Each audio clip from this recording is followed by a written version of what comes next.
56, and I am on set. Kathy is in a tropical set. I am. I'm in the tropics. How is it there? But I have this sweatshirt on because I'm actually in my room right now, and we found out through the night that our air conditioning doesn't shut off. So we were in 58 degrees in our bedroom, and I was like, oh my God, I am freezing in here. But Nice. okay. It's good. But it warm outside? It's beautiful outside. It's gorgeous. Yes. Very cool. Where are you at for Blizzard Nation who doesn't know? I am in Cabo San Lucas, Mexico. Very cool. If I did show you a picture out my window, it looks a lot like what's on my screen right now. Nice out. It is. It's very beautiful. On vacation, correct?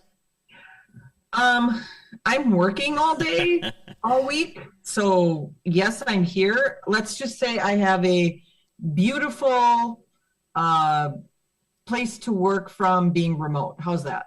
That's good. I'll allow it. I'm remote. Yeah. Cool. Well, we had some football. When? What? Sorry. Did you say football? Yeah. I said football. I'll tell you what my husband said, and he's been saying it a lot the last couple of games. We played just good enough to lose. And at least the first two games, we were close. This one, not so much. So hats off to Mobes. He took care of business for Julie and Iowa there, and Jeff. But, wow. Did you happen to tune in and catch pregame at all? So I did not. Okay. But I heard the audio was working great before, and then the audio cut out. What happened with pregame? Well, you got a shout out, as did Corey, and much thanks for his time here. He attributed him getting that gig to his time spent here, so consider yourself thanked. It was a really nice clip that he. Yeah, yep. That was why the audio was working. I didn't get thanked at all, but that's a different story. Well. Well. No, he said thanks to the Trinklers a ton. He thanked Corey, and it was just a real cool pregame keys to the game type segment. So Nice. Oh, yeah. Larry's got a new nickname my brother-in-law came up with. He's calling him Owen 3. First he just said, I'm going to call you Owen. I'm going to call you Owen. And you're like, I get it. You're like, Owen. And he's like, Owen 3. Okay, that's not funny, but I laughed. Not funny, people. No, but in all seriousness, when you have a quarterback who's carrying the ball, you can't really see my hand, but he's got it in his hand, extended out to the side. How does that not become a turnover? Fumble risky. Yeah. It just, we need to be better. We need to do better. I said to Larry, I was like, do you think this is coaching? You think this is players? And he's like, coaches don't fumble. Coaches don't. I mean, he just went down the list, and I'm like, okay, let's stop talking about it. So back to the pool. Yeah, exactly. Well, anyway, home game coming up. So we are now on the week of we'll call it the 3-game stretch of doom and excitement. Let's not call it doom, because it's all going to go swimmingly well. It will. From our perspective. From a football perspective, we're coming up a really tough team with Frisco coming to town. They're good. They're really good. We have to be on our game now. And they're red hot. Yep. They're 3-0. Playing really good defense. They are good for 50 points a game. They're hot right now. Right. Well, and they're passing the ball and connecting. Yep. So there's that. For us, we have to be able to get points on the board. It was a low-scoring game until the end of the fourth quarter. Yep. And then Iowa just, between getting turnovers and making some offensive plays, it was what it was. Absolutely. So we're hoping for good football this weekend. We are expecting a massive crowd. Yeah, let's hope that we can have the crowd get so engaged that it throws Frisco off. I mean, that's the goal. And we just want to remind everybody it's the laser show, so please stay in your seats after the game. Stay in your seats. And get there early if you're looking for a jersey. Correct. Doors at 5, time that you should line up. I'm not going to answer on air. So be there before 5 is what Ryan is saying. If you look for Kathy and I in the lobby at 5:45 asking where a jersey is, we're going to feature you on Strictly Blizzness in a bad way. Won't be a good thing. Yeah. Yeah. And I told someone, you should be there well before 5. And they're like, 5 o'clock? Yeah. And I'm like, that's when the doors open. So, yeah, you should be there if you want a jersey well before 5 o'clock. Yep. I do think it's important, too, that when we get you in that early and open the doors, like, it's not like you're just sitting there with nothing to do either. Like, the opposing team's warming up, we're warming up. So it's not just an empty field eating some hot dogs and hanging out like it is. There's football stuff to watch before the game gets started. Right. There's already things going on, like you said. And what better time is there to go to the concession stand when not everyone's there yet? Right. Before there are 4,031 people in line. Exactly, because we're only going to have, 3 concession stands open? I don't know that for a fact. So we don't know. We're hoping for more. Well, that was game 1.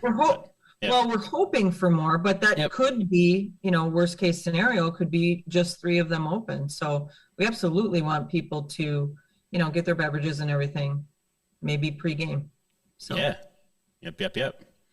So that's going to be a blast. Hang out for the laser show, faux show. Yes, I'm looking forward to it. So let's do some IFL updates. Yeah. Shall we? I still can't tell you what I want to tell you, but we're closer. Cool. Can't make the official announcement yet. We still don't know if Baden is going to have our balls to Green Bay in time. I shouldn't say just Green Bay, all over the league in time for this weekend's games. Supposedly they are in customs in the United States. So now we're just waiting for them to get to FedEx or whoever it is that's going to be shipping directly to our offices for each of the teams in the league. Awesome. So that's where that's at. Right on. Yeah, was that the IFL news? Is that it? That's all my IFL news. I see how it is. You go to Cabo and you cover 2 minutes of the show and I got the rest. Well, I mean, I can't tell you other stuff. And this is not really relevant to the fans because they don't see any of this. But I'll use it as for instance, or a starting point. We did have some, sound issues with our game this weekend. At one point I heard the guy saying, no, if I plug that in, you're going to hear an echo. I know. I heard the troubleshooting before I heard game audio. Right. I'm like, dude, you're live. And then finally a little bit later you hear, and just so you know, your mic is on. Anyway, not to poke fun of Iowa because they did have that all ready to go. And then something must have happened. Somebody unplugged something or did something wrong, right before the game. But they had tested it earlier in the week and it was working just fine. And for those of you that don't know, Iowa historically has had a broadcast relationship with local TV, and that's then what was on YouTube. That is now gone. With everything that happened with Stadium last year, the broadcast is no longer there. Joe is still doing his radio stuff and then tapping into YouTube with that. So he's that commentator. Or is that what's gone now? The broadcast was radio. I don't know. I feel like when you said somebody unplugged something, it's like the Griswold family Christmas thing. One of those lights is not twinkling, Clark. I know, Arden. Thanks for noticing. You need to fix it.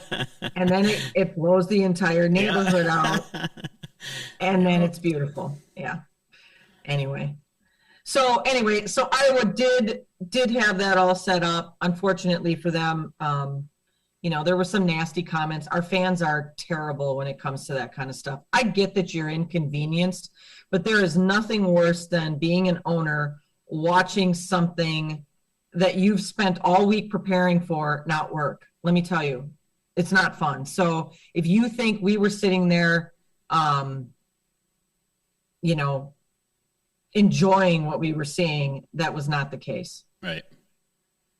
I don't know, you guys got a glimpse of it in episode 55, 54, where, I mean, you see what I do and even Kathy, when I need help, does on game day. So that stuff going off without a hitch is very important to us. There have been times where I've been paged up to press row to try and operate the game clock, which I have no idea how to do.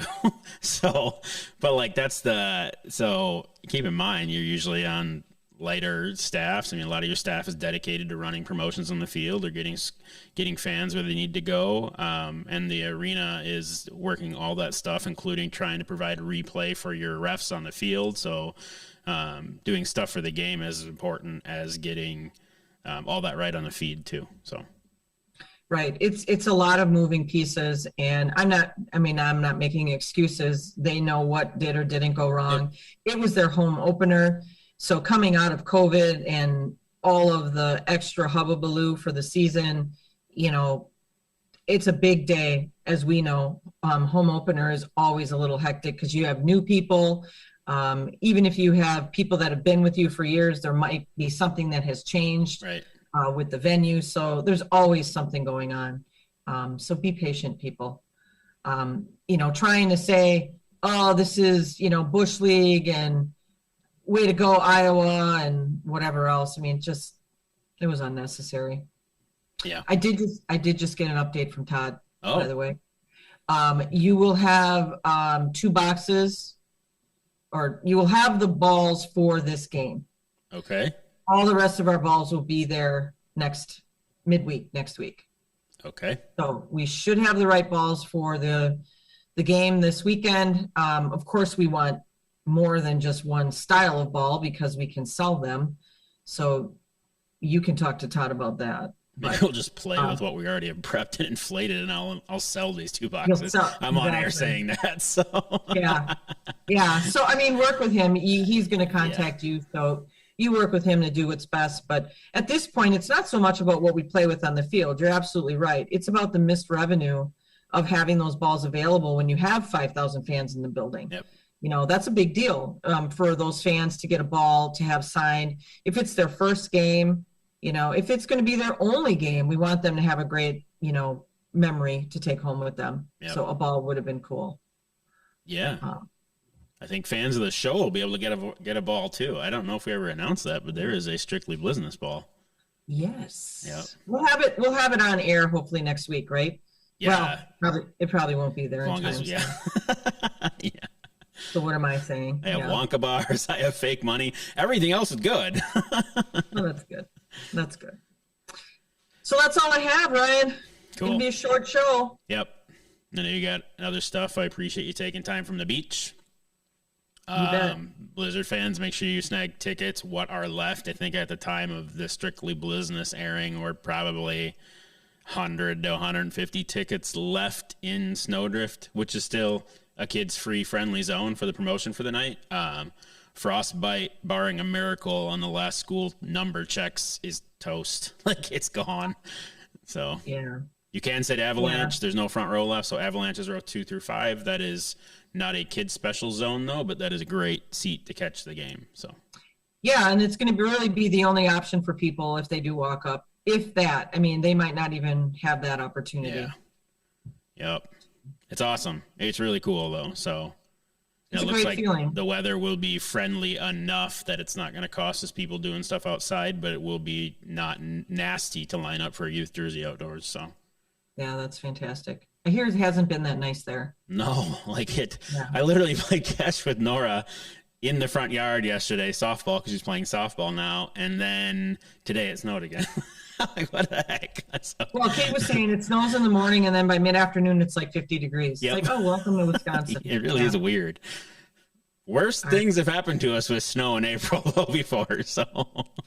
Oh, why? Why would you throw that out there? Why? You told me to. When I say big bark, you say... What? What? Drew. Yeah, the multiverse was not kind to you this morning. We have had some crazy blizzard weather over the years, and we're hoping it does not return this weekend. Right. We'll be good. We will be good. The only blizzard will be the one contained inside the rest center. There you go. So how are we going to do the send-off? Because I'm looking at 3 different things in the studio right now, so I don't even know what direction to go. I'm in a glass cage of emotion. I'm just going to do this. I'm going this way. Kathy's doing some frat dance. I love it when my arms just kind of disappear. They vanish, right? Yeah. Oh, that's awesome. You got like Doctor Strange circled, and you went through it. All right, should we hit him with it? From Cabo. Let's hit him. From Cabo. Go Blizz. Go Blizz.